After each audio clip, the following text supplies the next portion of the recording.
हम शुरू करने जा रहे हैं इंस्टीट्यूशनल रिप्रेजेंटेशन ऑफ डेमोक्रेसी, है ना। इंस्टीट्यूशनल का मतलब क्या हो गया? इंस्टीट्यूशन का मतलब हो गया वैसे जैसे मान लीजिए भारत के लिए इंस्टीट्यूशन मतलब हो गया संसद भवन, है ना। संसद जिसे आप क्या कहते हैं, पार्लियामेंट कहते हैं, है ना, एक इंस्टीट्यूशन है कि नहीं है। तो अगर हम बात करें रिप्रेजेंटेशन, रिप्रेजेंटेशन यानी कि रिप्रेजेंटेशन कौन करेगा वहां पे, जैसे आप, या फिर रिप्रेजेंटेटिव जैसे एमएलए एमपी ये सब जो होते हैं ना, विधायक जिसको आप कहते हैं, है ना, सांसद कहते हैं ये लोग। और आपका हो गया ऑफ डेमोक्रेसी, यानी कि भारतीय लोकतंत्र या किसी भी लोकतंत्र में वहां के इंस्टीट्यूशन का रिप्रेजेंटेशन कौन करता है ना, ये चीज। तो अब यहाँ पे आता है सबसे पहले तो हमको ये समझना पड़ेगा कि सर इलेक्शन होता क्या है ना, क्या समझेंगे? इलेक्शन क्या होता है? इलेक्शन का मतलब क्या होता है, वो जानते हैं आप लोग? क्या होता है? चुनाव होता है ना। और डेमोक्रेसी का मतलब क्या होता है? मतलब बोलता नहीं है जी, लोकतंत्र। क्या होता है? लोकतंत्र।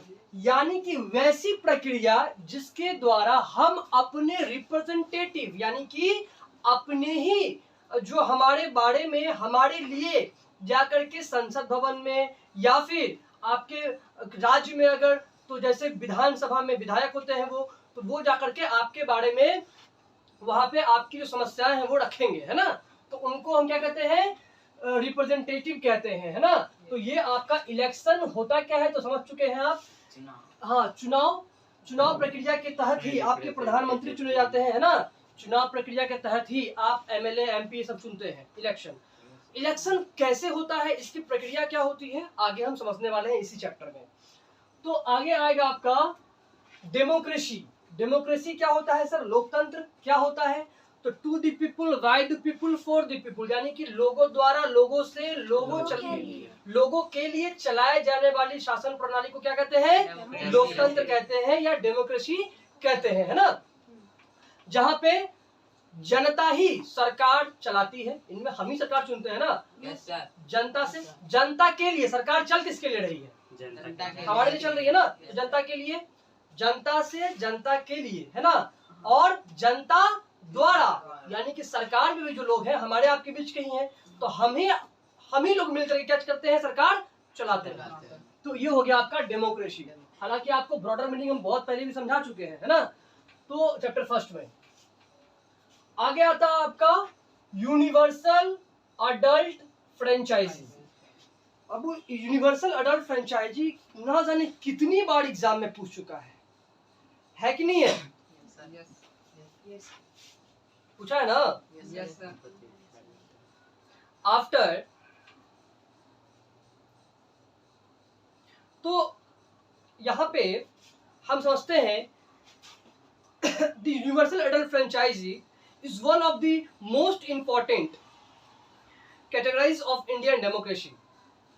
Indian adult, one vote, one person. Every adult citizen of the country can vote only once during a particular election. It means universal adult franchise कहता है कि एक इंसान को 18 वर्ष हो जाने पे उसको वोटिंग राइट्स मिल जाना चाहिए। यानी कि आप भी 18 को हो जाएगा तो वोटिंग राइट्स मिलेगा, नहीं मिलेगा? मिलेगा ना। अभी आप कितनों किसी मोदी जी को या राहुल गांधी जी कितनों पसंद कर लीजिए, अभी आपको वोट देने का कोई मतलब देने ही नहीं देगा, है ना। जैसे आप 18 हो जाइएगा आप कोई राइट्स मिल जाएगा। यूनिवर्सल अडल्ट फ्रेंचाइज ये भी कहता है कि एक व्यक्ति एक इलेक्शन में उसके वोट का वैल्यू एक ही होगा, यानी कि एक पर्सन एक वोट, है ना। 1 पर्सन 1 वोट। अब हम इलेक्शन का ब्रॉडर मीनिंग समझते हैं। What is election? आपके एनसीईआरटी और क्लास 7 के बुक के हिसाब से इन the information of modern representative government election have a great significance, and election is conducting between a various political parties for getting an representative election elected with the intention of from the government. In all democratic elections take place periodically. In India election take place one in every 5 years. ध्यान रखिएगा कि पूरे दुनिया की जितनी भी country है, क्या है, तो वर्ल्ड में जितनी भी कंट्री है, सारे कंट्री में इलेक्शन का टाइम पीरियड होता है। क्या होता है? टाइम पीरियड होता है। तो इंडिया में इलेक्शन का टाइम पीरियड क्या है बाबू? 5 years। यानी कि हम हर 5 साल में अपने यहाँ चुनाव करवाते हैं, है ना, हर 5 साल में। और दुनिया में भी इसी प्रकार से, किसी देश में 6 साल में है, किसी देश में 5 साल में है, किसी देश में 4 साल में है ना, ऐसे ऐसे दुनिया के हर देश के हिसाब से ये डिफाइन होता है। आपको पता होना चाहिए कि Indian citizen choose representative to the parliament and state legislative. India जो है 2 तरह के चुनाव में वोट डालता है। बेसिकली इंडिया के लोग, आम जनता 2 तरह के चुनाव में वोट डालते हैं। हालांकि चुनाव और भी 2 बड़े चुनाव होते हैं, उसकी बात कर रहे हैं, 2 प्रकार के। पहला लोकसभा चुनाव, यानी कि पार्लियामेंट के लिए। किसके लिए? पार्लियामेंट के लिए, है ना। अगर हिंदी में कहे तो संसद के लिए, ठीक है, जिसे आप क्या कहते हैं? एमपी, मेंबर ऑफ पार्लियामेंट, उनको वोट कर। दूसरा लेजिस्लेचर, यानी कि विधानसभा के लिए वोट करते हैं, जिसे हम हिंदी में विधायक कहते हैं। जिनको चुनते हैं वो क्या कहलाते हैं? विधायक कहलाते हैं, है ना। तो 2 प्रकार के लोगों के लिए हम वोट करते हैं। आगे है आपका The first general election held in 1951. Since of 16 general election have take place. देखिए, पहला भारत में चुनाव कब हुआ था? इंडिया में, in India first election in 1951। कब हुआ था? 1951। 1951 में पहला हमारा लोकसभा चुनाव हुआ था। लोकसभा चुनाव किस चीज के लिए होता है बाबू? प्रधानमंत्री जी के लिए होता है। किसके लिए होता है? प्रधानमंत्री जी के लिए होता है। और विधानसभा चुनाव किसके लिए होता है? मुख्यमंत्री के लिए होता है। किसके लिए होता है? मुख्यमंत्री के लिए होता है। तो भूलिएगा नहीं ना अब। No sir. विधानसभा चुनाव किसके लिए होता है? प्रधानमंत्री के लिए होता है। किसके लिए होता है? प्रधानमंत्री। और विधानसभा का चुनाव किसके लिए होता है? मुख्यमंत्री। अगर इंग्लिश में पूछे कि पार्लियामेंट के लिए चुनाव जो होता है, एमपी लोग जो बनते हैं, है ना, एमपी, तो एमपी को जो चुनते हैं, किन के लिए चुनते हैं? प्रधानमंत्री के लिए चुनते हैं। और जो विधानसभा का चुनाव, यानी कि लेजिस्लेटिव असेंबली का चुनाव जो होता है, लेजिस्लेटिव असेंबली का, उसमें कौन चुने जाते हैं? मुख्यमंत्री चुने जाते हैं। ठीक है, कोई दिक्कत? एनीवन? कोई दिक्कत नहीं ना? आगे बढ़ते हैं। अब देखते हैं, सबसे इंपॉर्टेंट टर्म्स आता है कि सर प्रधानमंत्री भी चुन लिए, मुख्यमंत्री भी चुन लिए, सर ये भी समझ गए कि इलेक्शन क्या होता है, डेमोक्रेसी क्या होता है, यूनिवर्सल एंड फ्रेंचाइजी क्या होता है, 1 वोट 1 पर्सन होता क्या है। लेकिन सर ये बताइए कि सर चुनाव होता कैसे है ना। अब क्या आता है बात? चुनाव होता कैसे है।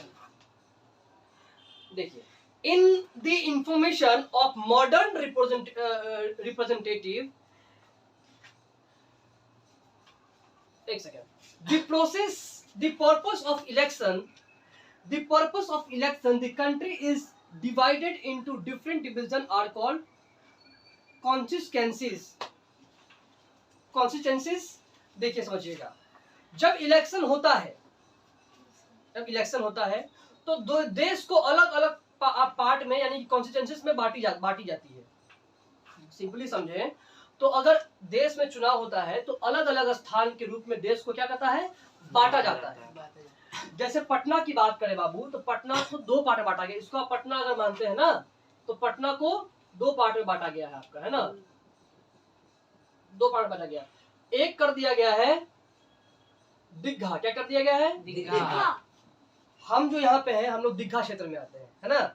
और एक आता है आपका सिटी, पटना सिटी क्षेत्र, यानी कि यहाँ पे हमारे यहाँ 2 विधानसभा क्षेत्र हैं। कितने हैं? 2 विधानसभा क्षेत्र है। तो 2 हम रिप्रेजेंटेटिव, ऐसे ही पूरे देश को बांटा जाता है। हम रिप्रेजेंटेटिव को चुनते हैं, एमपी एमएलए वगैरह को चुनते हैं, है ना। और ये लोग जो है अपने अपने पार्टी में से जो सबसे बेहतरीन पॉलिटिशियन होते हैं, सबसे बढ़िया नेता होते हैं, उनको प्रधानमंत्री बनाते हैं। हम लोग डायरेक्ट मोदी जी को वोट नहीं करते हैं। 24 में भूलना चुनाव आ रहा है, आप मान लीजिए राहुल गांधी को वोट कीजिएगा या मोदी जी को वोट कीजिएगा, किन्हीं को वोट कीजिएगा, तो आप डायरेक्ट उनको वोट नहीं करते हैं। आप वोट किनको करते हैं? आप वोट करते हैं, नहीं, आप वोट करते हैं जो बोलता है मुख्यमंत्री, पार्टी को। हम वोट करते हैं रिप्रेजेंटेटिव को। किसको वोट करते हैं? रिप्रेजेंटेटिव। हाँ, MP MLA इनको वोट करते हैं, है ना। जैसे देखिए, समझिएगा, बीजेपी, समझने के लिए खाली बीजेपी लिख रहे हैं ना, आप किसी को मान सकते हैं। बीजेपी, चूंकि अभी पार्टी में ही इनका नाम ले रहे हैं,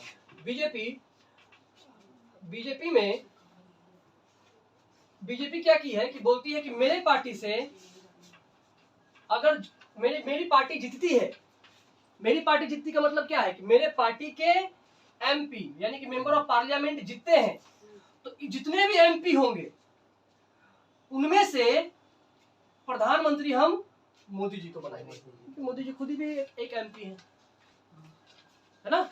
अभी मोदी जी कहाँ से MP है पता है आप लोग को? नहीं पता है? बनारस से।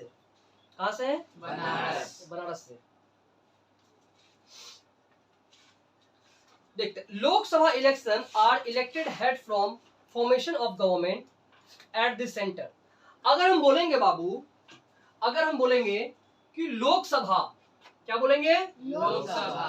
लोकसभा का चुनाव होता है, तो ये कहां के लिए गवर्नमेंट बनाएगी? तो हम सीधा बोलेंगे सेंटर के लिए, सेंट्रल गवर्नमेंट, जिनको आप कहते हैं सेंट्रल गवर्नमेंट के लिए, सेंटर के लिए चुनाव होगा। किस चीज का? लोकसभा, है ना। जैसा आपको पता होना चाहिए कि आपका जो पार्लियामेंट दिल्ली में है उसका 3 भाग है ना। पहला लोकसभा, दूसरा राज्यसभा, है ना। ये बीच में क्या है बाबू? सेंट्रल हॉल है। क्या है? सेंट्रल हॉल है, ठीक है। तो हम अभी लोकसभा चुनाव की बात कर रहे हैं। ये जो चुनाव होता है ना, इसमें हम प्रधानमंत्री चुनते हैं, PM चुनते हैं। कोई दिक्कत? आज की क्लास को आप लोग समझ लिए। आप लोगों को इस सब चीज में तो कोई पीछे नहीं कर सकता है, कम से कम समझ जाइएगा, है ना। हो सके तो आप घर को सबको पढ़ाना शुरू कर दीजिएगा, अपने भैया लोग को। इतना डिटेल में आपको कोई नहीं बताएगा, समझते हैं? बढ़िया समझिएगा इसको। At the state level election conducting electing the election representative to the legislative assembly. अभी आपको बोले थे ना कि अगर स्टेट के लिए चुनाव होता है, स्टेट लेवल के लिए, तो क्या बोलिएगा? Legislative assembly. ये कौन से लेवल पे होता है? स्टेट लेवल पे होता है ये। यानी कि बिहार में भी एक स्टेट असेंबली होगा, बिहार में भी लेजिस्लेटिव असेंबली होगा ना बाबू? कि नहीं है? यानी कि हर राज्य में होगा ये। Very good. At the local level people elect panchayat. देखिए, बड़े लेवल पे हम किसको चुन लिए? लोकसभा के मेंबर को चुन लिए, प्रधानमंत्री को। और बड़े लेवल पे क्या चुन लिए हम? लेजिस्लेटिव असेंबली से क्या किनको चुन लिए हम? CM मुख्यमंत्री को चुन लिए ना बाबू? नहीं चुने? चुन लिए। अब लोकल लेवल पर, जैसे आप गांव में हैं तो मुखिया क्या चुनिएगा? नाले नाला बनवाने के लिए। छोटे लेवल पे जो चुनाव होता है उनको हम कहते हैं पंचायत चुनाव। क्या कहते हैं? पंचायत चुनाव। क्या बोलते हैं? पंचायत चुनाव। Member in village municipal corporation in town and cities. क्या होता है? देखिए, एक नाम आता है आपका बाबू, म्युनिसिपल कॉर्पोरेशन या म्युनिसिपल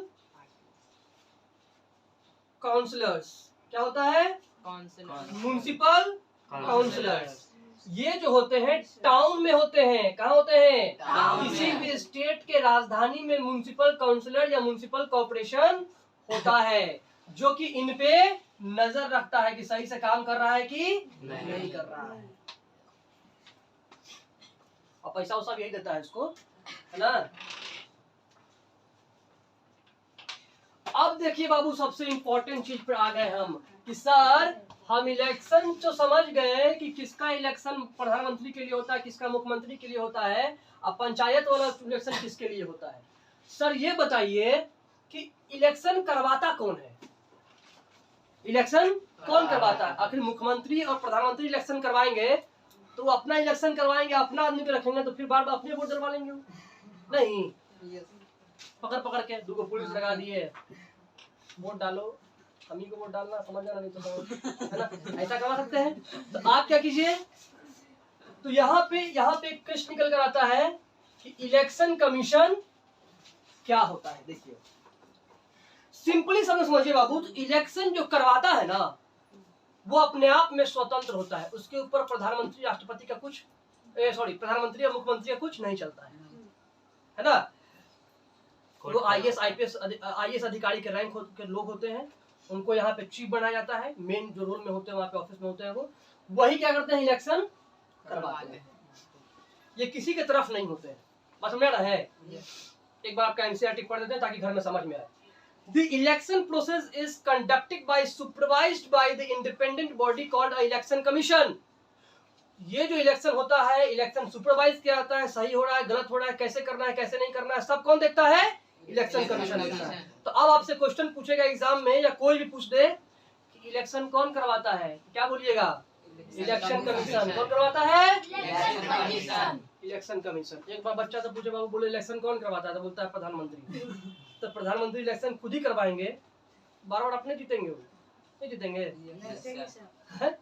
इसलिए इसको इंडिपेंडेंट रखा जाता है। ये क्या है, ये पूरी तरह के इंडिपेंडेंट बॉडी है, ये खुद, इसके ऊपर किसी का नहीं चलता है, ये अपने आप में स्वतंत्र है।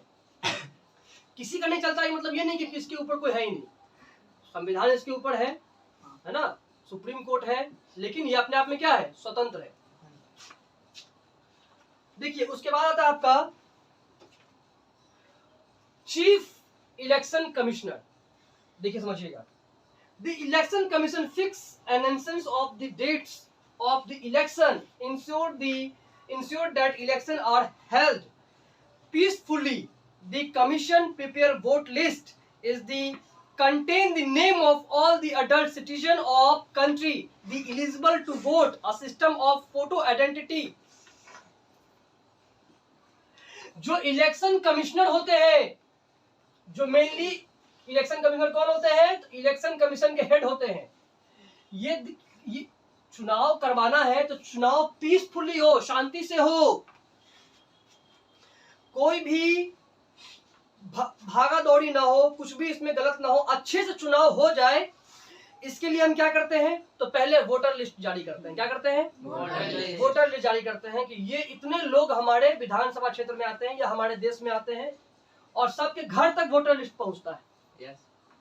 आपके घर तक पहुंचता होगा, मम्मी पापा का सबका नाम उसमें रहता होगा, फोटो के साथ रहता है ना। और आपके पास एक आईडी कार्ड होता है जिसको आप कहते हैं वोटर आईडी कार्ड, उस पे आपका फोटो भी होता है ना जी। वोटर लिस्ट के बाद फोटो आइडेंटिटी कार्ड के, इसमें क्या कहते हैं, वोटर आईडी कार्ड, इसी को कहते हैं photo identity card. Voter ID card में ही आप फोटो तो नहीं रहता है, साइड में रहता है ना जी, जैसे आधार कार्ड में रहता है वैसे इसमें भी रहता है। तो ये आपका वोटर लिस्ट आ गया। इससे क्या होता है कि अब कोई भी आदमी वोट देने में गड़बड़ी नहीं कर सकता है, सबका नाम सामने है, फेस सामने है ना, आइडेंटिटी कार्ड आप लेकर जा रहे हैं, जिसका नाम आया है वोटर लिस्ट में वही जाके वोट डालेगा, तो कुछ गड़बड़ आप नहीं कर सकते हैं। समझ में आ रहा है बात को। उसके बाद नेक्स्ट आता है सर, वोटिंग होता कहाँ है, तो पोलिंग बूथ में होता है। कहाँ होता है बाबू, वोटिंग कहाँ होता है, पोलिंग बूथ होता है। पोलिंग बूथ किसको बनाया जाता है, देखिए उस समय में सरकारी स्कूल वगैरह को, प्राइवेट स्कूल वगैरह को क्या बना दिया जाता है, पोलिंग बूथ बनाया जाता है ना। आपके आसपास का जो भी स्कूल है, कोई एक स्कूल पोलिंग बूथ के रूप में काम करता है, जहाँ पे ये क्या कहते हैं, आर्मी वगैरह लगा कर चुनाव करवाया जाता है ना, पैरा कमांडो वगैरह। उसके बाद आता है आपका नॉमिनेशन पेपर्स। आप वोटर लिस्ट को भी नॉमिनेशन पेपर्स कह सकते हैं, ठीक है, पढ़ देते हैं। देखिए, the political parties choose the candidate who file the nomination paper independent candidates who do not belong to any political party also file the nomination papers. After the nomination have been filled, a nomination paper go through the security stage to verify together information provided by the candidate in correct or not in independent check and done. जब ये आ गया voter list, voter identity card, उसके बाद polling booth में जब होता है तो नॉमिनेशन के लिए जिसका नाम होता है वो चेक होता है कि भाई जो वोटर लिस्ट में आया था वोट देने के लिए वही आया है ना कि कोई और आ गया है, तो चेक करवाया जाता है इसको, ठीक है। उसके बाद होता है आपका, अब होता है कैंपेनिंग। क्या होता है? अब जब चुनाव होगा तो चुनाव से कुछ दिन पहले आचार संहिता लग जाता है। क्या होता है बाबू? आचार संहिता। खाने वाला अचार का बात नहीं कर रहे हैं, समझा रहा है? आचार संहिता की बात कर रहे हैं। यह एक प्रकार का कानून है। इस कानून को लग जाने के बाद आप फिर जिस जगह पे चुनाव होने वाला है उस जगह पे आप भीड़ इकट्ठा नहीं कर सकते हो, उस जगह पे आप कैंपेनिंग यानी कि प्रचार उचार नहीं कर सकते हो। तो आपको पता है कि कोई भी पॉलिटिकल पार्टी इलेक्शन होने से पहले प्रचार करती है ना? देखिए हम वंदे भारत लाए हैं, तो कोई बोलेगा कि देखिए हम पोस्ट ऑफिस लाए थे, कोई बोलेगा कि देखिए हम ये लाए थे, हम वो लाए थे, हम सिलेंडर दे रहे हैं, तो हम बिजली दे रहे हैं, तो हम फ्री में बिजली दे रहे हैं। प्रचार करता है ना? आपको लगता है कि जो फ्री में दे रहा है वही बढ़िया है ना? फ्री में बिजली मिलेगा। जब आपको समझ में नहीं आता है कि फ्री में कुछ भी नहीं होता है, कहीं ना कहीं से लेगा, अब भेज देना आप ही को होगा। बिजली फ्री में दे देगा, आप चला सिलेंडर रेट बढ़ा दिया इनने, आप तो उसको वोट तो दिए, फ्री वाले को वोट नहीं देना है ना? आ समझ में? वोट उसी को देना है जो देश को डेवलप करे, है ना? जो बोले आएंगे तो 10 फुट ट्रेन और चलाएंगे, बोलेगा कि आएगा एक्सप्रेस वे बनाएंगे बढ़िया बढ़िया, उसको वोट देना है। तो ये आपका हो गया कैंपेनिंग, समझ गए आप लोग, प्रचार करना। फिर आपका क्या है? दी मैनिफेस्टो। मैनिफेस्टो क्या होता है बाबू? समझ में आता है? तो manifesto through speech, meeting, display of banner, campaigning is done. Campaigning किन किस द्वारा होता है? बैनर के द्वारा होता है, मीटिंग करके होते हैं, जो मीटिंग जलसा बुलाते हैं, है ना वो। और यहाँ पे आपका क्या हो गया? डिस्प्ले बैनर वगैरह दिखाओ क्या करते हैं। और उसके बाद आपका हो गया the candidate appear to voters और the basic of principle of candidates believe in also the promise to implement certain programs if elected. यानी कि आप हमको किस लिए चुनो ये वो लोग बताते हैं। This could be promise of free education और lowing of food prices is called the manifesto. अच्छा, कैंपेनिंग हो गया। कैंपेनिंग होगा तो खाली मुंह मुंह सब कुछ बोलेगा। अब की जनता हो गई तेज, जनता कहती है मुंह के बात पे भरोसा हमको नहीं है, लिख के दीजिए, क्लियर बात है। जैसे हम आपको कंप्यूटर क्लास करवाएंगे, मान लीजिए आगे कीजिएगा तो आपको हम लिख कर देते हैं इसे कि पहले ये होगा, फिर ये होगा, फिर ये होगा, फिर ये होगा, ऐसे ऐसे पूरा लिख कर देते हैं। हमको प्रधानमंत्री चुनना है और मुख्यमंत्री चुनना है तो लिखित में नहीं दीजिएगा, कौन सी कीजिएगा। तो इसको कहते हैं मैनिफेस्टो। क्या कहते हैं? मैनिफेस्टो कहते हैं कि भाई इसमें हम फ्री एजुकेशन देंगे, है ना? तो हम यहाँ पे आएंगे तो रोड बनाएंगे, बिजली देंगे, ये करेंगे, वो करेंगे। ये लिखित रूप से रहता है। आप गूगल पे जाकर उसको डाउनलोड भी कर सकते हैं कि आने वाले सन 2024 में कांग्रेस का, बीजेपी का क्या मैनिफेस्टो है, ये लोग क्या क्या बोल रहा है करवाएंगे, है ना?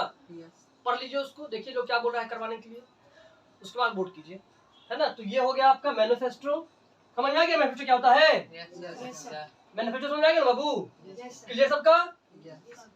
आगे है आपका इलेक्शन सिंबल। जैसे आप देखते हैं अलग अलग पार्टी का अलग अलग सिंबल होता है।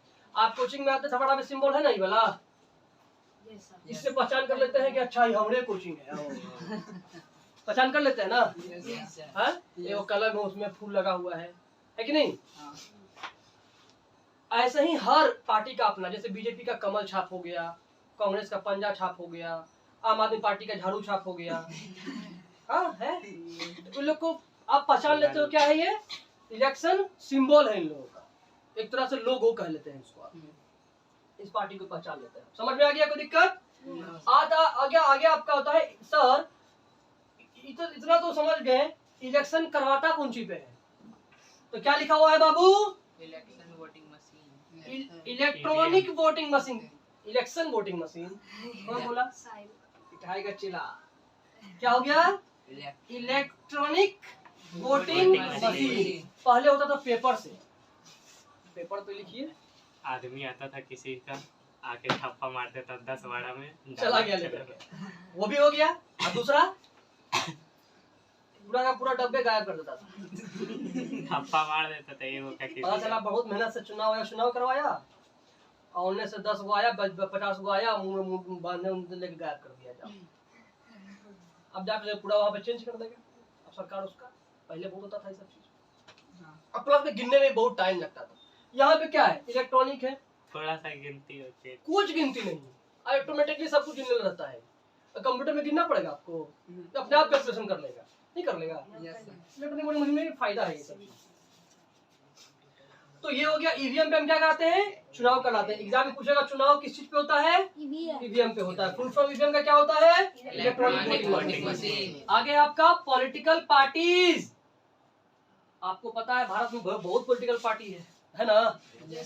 पॉलिटिकल पार्टीज ये हो गया बीजेपी, कांग्रेस, आम आदमी पार्टी, सपा, बसपा, बहुत सारी पार्टियां हैं, है ना? ईटीसी। आगे आता है आपका पार्टी सिस्टम। किसी देश में या किसी देश में वन पार्टी सिस्टम होता है। जैसे आ रहा है जी कैमरा में? नहीं था, नहीं था। हल्का सा नीचे करना। नहीं आ रहा, वो नहीं आ रहा है। सर हल्का नीचे करना। छोड़ो, देखो क्या हो गया? Party system. किसी देश में बाबू वन पार्टी सिस्टम होता है। क्या होता है? One party system. सिस्टम होता है। जैसे चाइना में एक को पार्टी है। इसका मतलब सर क्या हमेशा राष्ट्रपति एक को रहेगा? चाइना में प्रधानमंत्री नहीं होता। क्या नहीं होता? प्रधानमंत्री मतलब हेड नहीं होता प्रधानमंत्री, राष्ट्रपति हेड होते हैं वहाँ के। हमारे यहाँ प्रधानमंत्री हेड होते हैं, राष्ट्रपति नहीं, है ना? देखिए चाइना में है एक ही पार्टी होगा, लेकिन एक पार्टी से 2 कैंडिडेट खड़ा हो सकते हैं। किसी को जिता दीजिए ऐसे। दूसरा क्या हो गया? 2 पार्टी सिस्टम। क्या हो गया? 2 party system. Japan, America system. जैसे जापान और अमेरिका। अमेरिका पढ़ के बोल रहा है काजी, सर पढ़ के बोल रहा है। जापान झूठ नहीं बोलना चाहिए, बोलो हाँ पढ़ के बोल रहा है। पहली बार पढ़िए रहे सर, तो पढ़िए क्या बोलेंगे? 2 पार्टी सिस्टम कहाँ है? अमेरिका और जापान में। दुनिया को पार्टी है, तीसरा कोई पार्टी नहीं है। ये नहीं। एक पार्टी उधर से खड़ा हो गया, एक पार्टी इधर से खड़ा हो गया, जिसको जो चुना। भारत में मल्टीपल पार्टी है। क्या है? Multiple party. Multi party system. ये कहाँ है? India, Pakistan, Canada, India, Australia. Pakistan, Canada, Australia. इस तरह का समझ गए? हम समझ रहे हैं। चला तुम चाहता है कि मेरा भी आवाज वीडियो में आ जाए, है ना? कोई बात नहीं। बैकग्राउंड कट कर दिए। नहीं बैकग्राउंड कोड नहीं करेंगे, जैसा वैसे रहेगा। कुछ भी चेंजिंग नहीं होगा, नथिंग एडिटिंग, कुछ भी नहीं, जैसे है वैसे अपलोड होगा। क्लियर? उतना टेंशन नहीं लेने का। तो आप इतना समझ गए? कोई दिक्कत? No sir. मल्टीपल पार्टी में क्या होता है कि कुछ पार्टियां जो होती है ना, वो नेशनल लेवल की पार्टियां होती है। जैसे भारत में नेशनल लेवल पार्टियां कौन कौन सी हैं? तो आपका आ गया बीजेपी, कांग्रेस, आम आदमी पार्टी। एलजेपी भी है बिहार में। अब बिहार की बात नहीं कर रहे हैं हम नेशनल लेवल की बात कर रहे हैं, पूरे भारत की बात कर रहे हैं। एक और कोई है याद है? छोड़ो, मल्टी पार्टी इस प्रकार का होता है ना।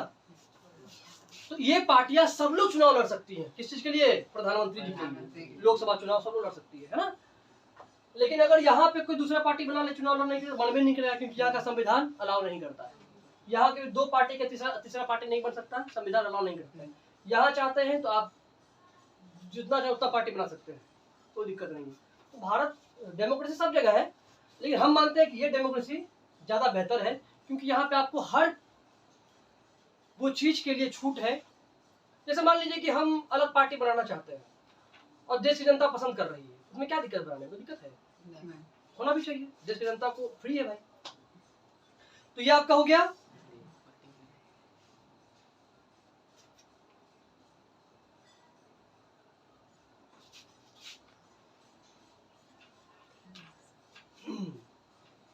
अब नेक्स्ट है आपका बाबू, और ये लास्ट पॉइंट है। एक होता है बाबू आपका, अच्छा नहीं, दो लास्ट पॉइंट है। एक है आपका नेशनल पार्टी। नेशनल पार्टी क्या हो गया? National party. नेशनल पार्टी जो है वो पूरे देश के लिए होता है। किसके लिए होता है? पूरे देश भर में होता है, के लिए चुनाव लड़ता है। जैसे भारत में कौन सा सबसे बड़ी पार्टी इस समय? बीजेपी, कांग्रेस, आप मैंने आप नहीं, आम आदमी पार्टी, है ना? आम आदमी पार्टी। कोई दिक्कत? अब हम बोलेंगे स्टेट लेवल पार्टी। जैसे अगर हम लोग बिहार में रहते हैं तो क्या बोलेंगे? एलजेपी। नहीं, बिहार बिहार में जैसे देखिए, बिहार में कौन हो गए, तो पार्टी का नाम हम नहीं लेंगे। हर राज्य में क्या होता है, अलग अलग वहाँ की पार्टियां होती हैं, तो उसको स्टेट लेवल पार्टी कहते हैं। हम बिहार में हैं तो यहाँ का नाम ले सकते हैं। जैसे आप मान लीजिए कि यहाँ पे आपका आरजेडी है, जेडीयू है, बीजेपी भी है। यहाँ पे बीजेपी तो खैर नेशनल लेवल की पार्टी है, बिहार में ये दोनों मिलकर। जैसे हम चले जाए उत्तर प्रदेश में तो सपा बसपा ये सब है ना, वो नेशनल लेवल की पार्टी नहीं है, वो क्या है, स्टेट लेवल की पार्टी है ना। तो ये आपका हो गया। कोई दिक्कत? No sir. एक है आपका बाबू कॉलोनियल गवर्नमेंट का है। Our common is country is the parliament of constitutionally representative several political parties. For example, country like Italy, Germany, Turkey, Israel, India, and India tend to have coalition government. Coalition governments is formed by two or more political parties of the together or constitution is constitution the government. देखिए कुछ government ऐसे होता है ना जिसको हम कहते हैं कॉलिजन गवर्नमेंट। का मतलब क्या होता है पता है? कॉलिजन गवर्नमेंट का मतलब होता है और जिसको हिंदी में आप कहते हो गठबंधन सरकार। क्या कहते हो? एक से ज्यादा पार्टी साथ में मिल करके सरकार बना लेती है, जो क्या कहते हैं कॉलिजन गवर्नमेंट। क्या कहते हैं? कॉलिजन गवर्नमेंट कहते हैं। तो आज के लिए